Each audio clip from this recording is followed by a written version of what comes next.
the third step, I would say maybe a 3. Why is that lower? What makes Sorry? it more? Why is the third step lower? What makes it? Just because, particularly in infrastructure, like we today have issued our week 23 pre-read, and after issuing the pre-read, I was told that the capacities for week 23 onwards are being changed. So there's just frustration associated with capacities, particularly for infrastructure, and with ultra class, we frequently go over capacity, so we're frequently getting in external labour. I can't check those capacities, but it's just more admin going back and forth with planners, trying to ensure that plans are fully resourced before we hand them over. Yeah. So the default step here is pre-read. Is this something that you would prepare? So I don't prepare the pre-read. My pre-read is uploaded by another scheduler. There's one scheduler who will upload all of the MAC pre-reads. Yep. So then we just go to the next one, which is dealing with changes. Sorry. Yeah. I'm just reading down through that. Oh yeah, no, that's all done by the other scheduler. Sorry. Okay. Yep. So then the next step would be dealing with changes. So I suppose that definitely applies to you. Yes. So what does dealing with changes mean to you in practice? How do you hear about the changes and how do you act on them? So we do get changes come back to us through the pre-read, and I would hear about a lot of changes from the planners as well, who'll say that they have added a lot of other work to the week, or that a lot of other work has come in for trucks, or the site planner also would get in touch and say that a part hasn't turned up, so this work order needs to be pushed into this week, and we need to make changes to accommodate that work order. So that's how I would hear about it. Yeah, how would the planners tell about this? Do you sit next to them so that they just tell you, or would they call you or send email? A call or an email would be usual practice. Or if they're in the office, they might just talk to me. But if there's information, they would probably send an email as well. Yeah.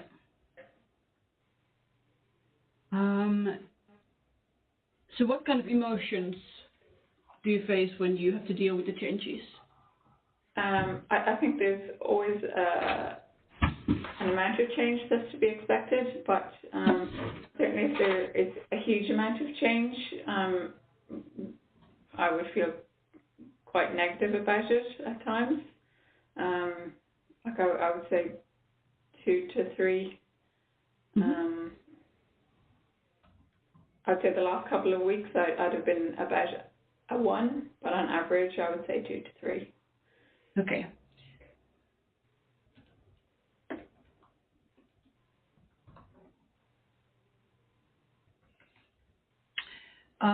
So then the next one here in our map is sharing resources meeting. Do you participate in that? No, I don't share many resources. I share a couple, and I can just talk to the guy sitting beside me about those. Okay, yeah. So then the next step here is actioning on pre-read feedback. So you mentioned that you would deal with the changes also through the pre-read. So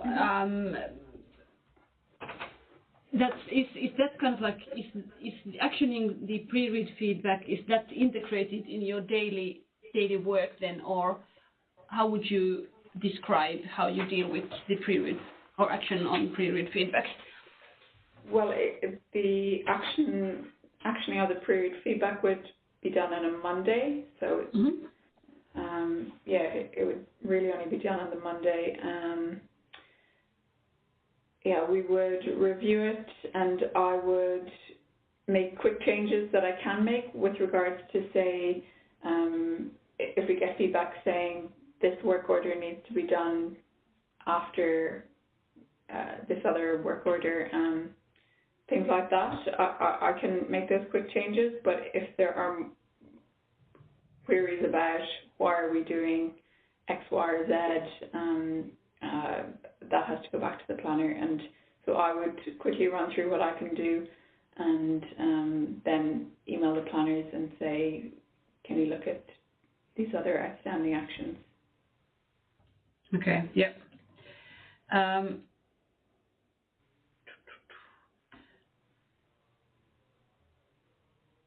thinking,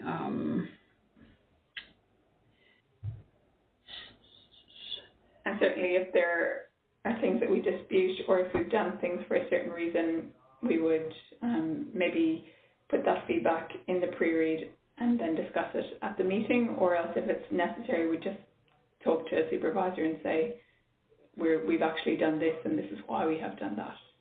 Yeah, right. So where do you make those changes? If you need to do changes, what is the tool that you use? I would mainly be doing it in MRS, and I would use SAP a little bit, but I would mainly just be moving around operations that I've dispatched. Yeah. So you would use the pre-read and the feedback that is inputted into pre-read. You would only use it as source for those changes, but the actual changes you would then do in MRS. Yes. Would you update the pre-read document at all? Yes. Yeah, if I've made any changes, I would definitely update it, and then at least the planners know that that has been actioned, or the status of it at least. Yeah, okay. Can I check another thing on the pre-read? So you mentioned that there's another scheduler who prepares pre-reads for others.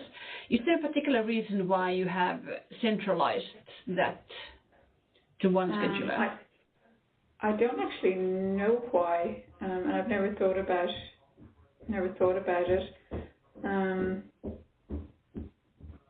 I don't know. I can't answer that. I'm afraid. I can ask. No, that's okay. It's just interesting detail. I haven't seen this before. Okay. But it's fine. Again, still on the feeling and emotion side. So when you action on the pre-read feedback, how would you describe your feelings? About a 5. Mm-hmm. So a bit more positive than with the ad hoc changes? Mm-hmm. Yeah. So then after the actioning on the pre-read, the next step is finalizing the scheduling. Does finalizing scheduling actually mean same thing as actioning pre-read feedback to you? No, I wouldn't say so. Okay. I